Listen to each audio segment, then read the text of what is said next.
तो are you ready for listening constitutional day speech? I hope बातें नहीं करेंगे कुछ लोग जो बातें कर रहे हैं।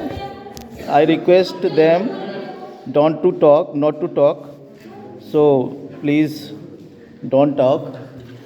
अगर if you are having patience to listen me then definitely I will speak. Otherwise the speech which have been given by me is enough. One preamble is in itself enough.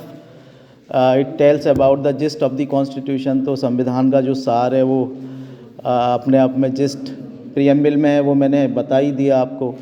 तो ज़्यादा बातें तो मैं नहीं करूँगा क्योंकि आप लोग बेवजह हो सकता है कि टॉर्चर होंगे. तो मैं बस 2-4 बातें कहूँ, अगर आपकी मर्ज़ी हो तो कहूँगा, otherwise I think that it is enough. जो हमें ऑब्जेक्ट पूरे करने थे वो हमने पूरे कर ही लिए हैं. तो बताइए, शुरुआत करें. Are you ready? तो देखिए, 26 नवंबर 1949 एक हिस्टोरिकल डे है. और हिस्टोरिकल डे इस वजह से है कि हमने जो है कॉन्स्टिट्यूएंट असेंबली में लंबे बहस के बाद, विचार विमर्श के बाद कॉन्स्टिट्यूशन को एडॉप्ट किया. तो 2 साल 11 महीने 18 दिन, लगभग 3 साल में ये कॉन्स्टिट्यूशन तैयार हो पाया. और ऐसा डॉक्यूमेंट बनाया जिसको आप देखेंगे तो किसी भी दुनिया के कॉन्स्टिट्यूशन से हमारा कॉन्स्टिट्यूशन कमज़ोर नहीं बैठेगा. तो इस बात को आप समझ सकते हैं कि उस टाइम पर जितने भी मेंबर थे कॉन्स्टिट्यूएंट असेंबली के, उन्होंने 3 साल लगातार कोशिश की और लगभग 300 के करीब मेंबर थे. और 300 लोगों ने इस तरह का डॉक्यूमेंट बनाया, इस तरह का एक दस्तावेज लिखा जो कि आप उसकी तारीफ़ किए बिना नहीं रह सकते. ये अलग चीज़ है कि संविधान को चलाने वाले जैसे हैं वैसा संविधान हो जाएगा. ये कोई डॉक्यूमेंट या कोई रूल, कोई लॉ बहुत अच्छा हो सकता है, अगर उसको चलाने वाले ही बेकार हैं तो उसमें वो एक्सीलेंसी, उत्कृष्टता नहीं आ पाएगी. तो वो एक अलग चीज़ है. अब देखिए, हमारा कॉन्स्टिट्यूशन सबसे बड़ा रिटन कॉन्स्टिट्यूशन है दुनिया का. और आपको पता है कि हमारे यहाँ जो ये कहा जाता है कि डेमोक्रेसी इंडिया में सबसे पहले आई, हालांकि एथेंस और ग्रीस में 5th सेंचुरी में डेमोक्रेसी की शुरुआत मानी जाती है. और हमारे यहाँ वैशाली राजधानी थी 6 BC में. तो वहाँ पे रिपब्लिक टाइप के कुछ शासन चलते थे जो कि एरिस्टोटेटिल क्लास या कुछ क्लैन या कबीले उसमें शासन करते थे. तो वो ये माना जाता था कि ये इलेक्टेड रिप्रेजेंटेटिव होते हैं. तो हम भी मान लेते हैं कि डेमोक्रेसी हमारे यहाँ शुरुआत हुई. भारत लोकतंत्र की जननी है, मदर है. भारत में लोकतंत्र की पैदाइश हुई, जन्म हुआ. तो देखिए, संविधान एक डॉक्यूमेंट ही नहीं है बल्कि एक जीवित डॉक्यूमेंट है, एक जीवित किताब है, जिंदा किताब है. होली बुक भी है, जैसा कि मैंने अभी आपको बताया. तो इसमें बहुत सारी बातें हैं, जैसे सॉवरिन है, सोशलिस्ट है, सेकुलर है, डेमोक्रेटिक है, रिपब्लिक है. और आप मुझसे बेहतर इनका मीनिंग जानते ही होंगे, तो मुझे बताने की बहुत ज़्यादा ज़रूरत तो नहीं है, लेकिन 2-4 बातें फिर भी कर ही लेते हैं. In spite of so many. तो देखिए, सॉवरिन का मतलब क्या होता है? सबसे पहला क्वेश्चन ये अराइज होता है, हालांकि वैसे भी बहुत बार मैंने ये मीनिंग बताया है.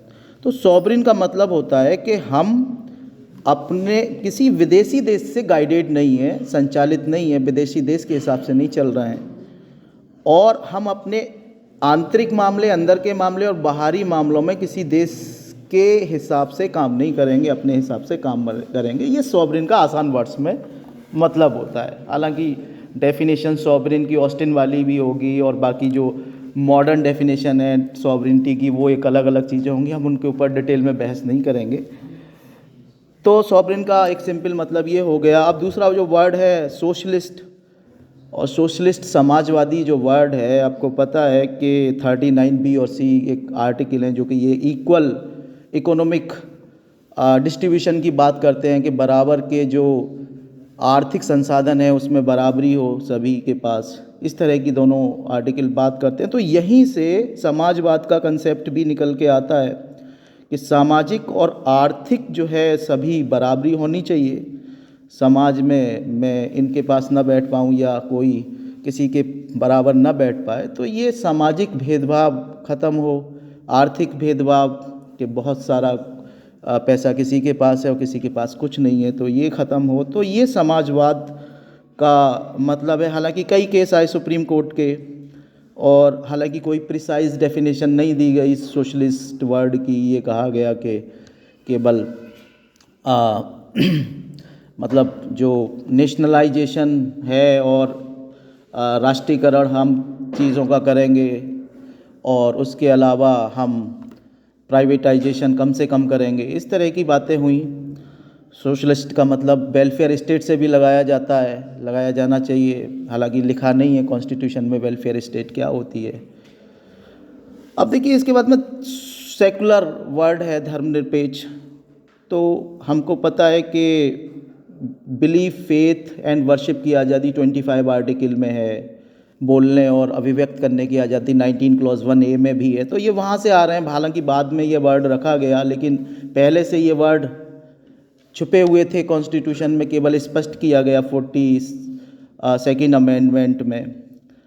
तो मतलब ये है कि सभी धर्मों के बीच समझ और मतलब विकास, आपस में समझदारी का विकास करना, सभी धर्मों को बराबरी के साथ ट्रीट करना या उनके बीच रेस्पेक्ट करना। ये नहीं कि ये मेरे धर्म का नहीं है तो मैं इससे नफ़रत करना शुरू कर दूं। तो धर्म का मतलब सुप्रीम कोर्ट ने डिफरेंट केसेस में ये भी बताया कि देखा है कि ये मुझसे सांस्कृतिक रूप से या अलग है तो मैं इससे नफ़रत करना शुरू कर दूं। तो ये मतलब नहीं है, बल्कि विभिन्न धर्मों के बीच समझदारी और एकता को बढ़ाना, ये धर्म का मतलब है।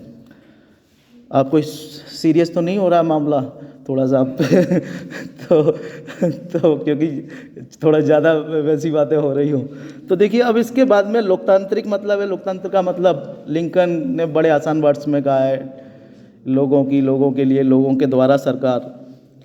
और आपको पता है कि हम लोग भारत के स्रोत हैं, भारत के संविधान के स्रोत हैं। हम लोगों से ये संविधान पैदा हुआ है, तो हम लोगों की सरकार होती है, हम लोग चुन के भेजते हैं। अब ये गलत चीज़ है कि हम सही लोगों को चुन के भेजते हैं, गलत लोगों को चुन के भेज देते हैं, लेकिन हमारी ही सरकार चल रही है। तो हम भारत के संविधान का सोर्स है।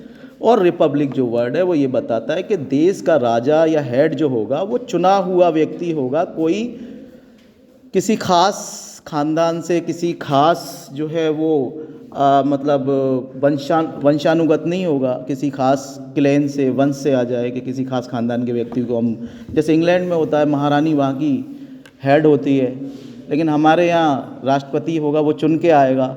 तो इस तरीके का भी हमने ख़त्म कर दिया कि राजाओं का शासन जो चलता था उसको हमने एक तरह से ख़त्म ही कर दिया। हमारे यहाँ रिपब्लिक या गणराज्य आ गया। अब देखिए ये सारी बातें तो हैं ही, ये आप जानते ही हैं, मैंने तो केवल उसको थोड़ा सा बता दिया है। और इसके अलावा प्रीएम्बल में जस्टिस, लिबर्टी, इक्वलिटी, फ्रेटर्निटी है, जो कि हमारे जस्टिस के बारे में आपको पता ही है।